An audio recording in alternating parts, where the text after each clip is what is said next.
Olá, galera do oitavo ano, sejam bem-vindos a mais uma aula de História. Eu sou o professor Marciano Lima e o conteúdo de hoje será os processos de independência conduzidos por José de San Martín e Simón Bolívar. Bom, fiquem aí até o final que eu darei uma aula bastante interessante para contribuir para o pensamento histórico de vocês. Vocês viram em outro momento o processo de independência do vice-reino da Nova Espanha. Hoje vocês verão os processos de independência do vice-reino da Nova Granada, do vice-reino do Peru e do vice-reino da Prata. Vamos começar primeiramente com o vice-reino da Prata, na pessoa do José de San Martín. Primeiramente, o processo de independência do vice-reino da Prata tem início em 1810. Porém, a principal liderança, o José de San Martín, só vai fazer parte desse conjunto revolucionário em 1812. Por quê? Porque o José de San Martín, ele era um general, ele era um crioulo, ou seja, um filho de espanhol nascido aqui na colônia, Ele sai do vice-reino da Prata e vai para a Espanha lutar contra o Napoleão Bonaparte. Isso mesmo que vocês escutaram. Lembra que Napoleão Bonaparte estava lá na Europa tocando terror, invadindo todos os países, e a Espanha também foi invadida. Então, o José de San Martín sai do vice-reino da Prata, para lutar contra o Napoleão Bonaparte. Volta em 1812, e vocês sabem, que quando o Napoleão invade na Espanha, as colônias ficam desestruturadas, não tem um comando como era antes. Então, vários conjuntos revolucionários vão surgir nessa época. Eu estou cansado de falar disso.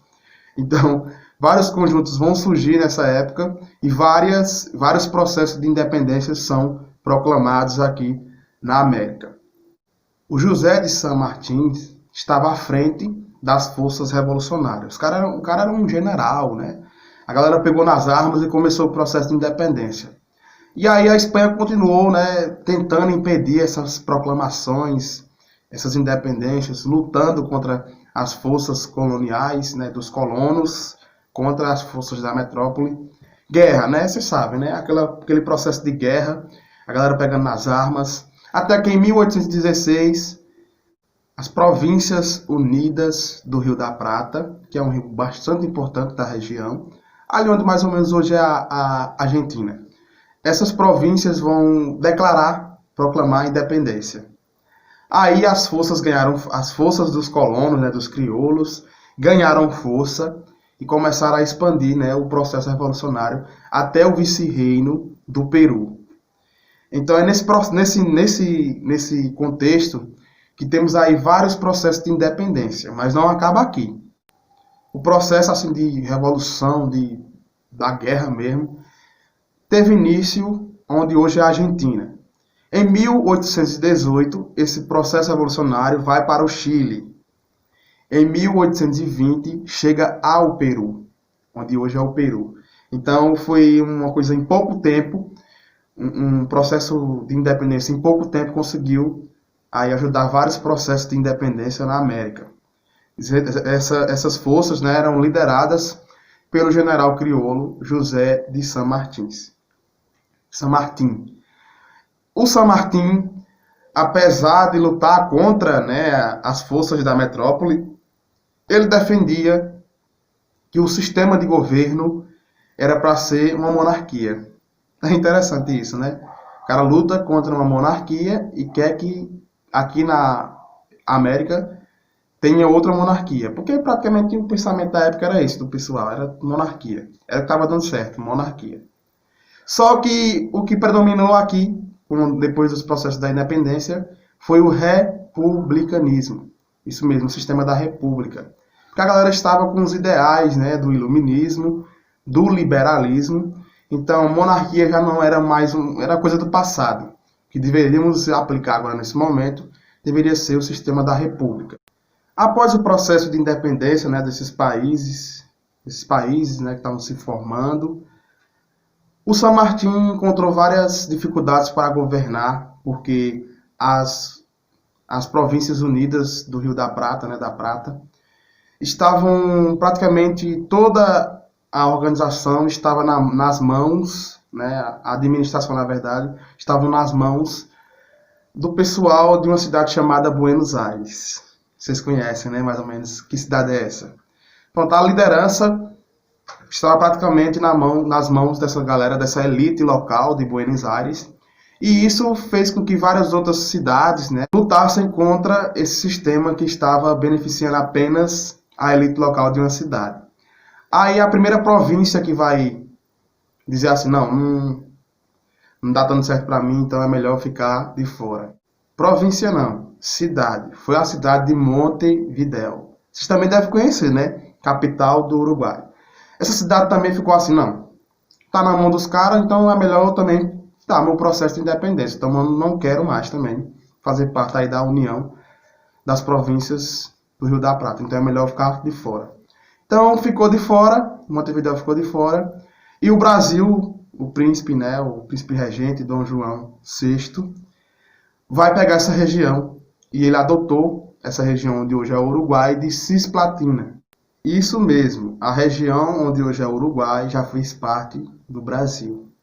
Porém, em 1828, essa região conseguiu a sua independência através de umas batalhas aí contra o Brasil, e essa região passou a ser chamada de Uruguai. A região da Cisplatina, né, o estado da Cisplatina, a província da Cisplatina, passa a ser chamada de Uruguai, e agora o Uruguai é um novo país. Isso em 1828.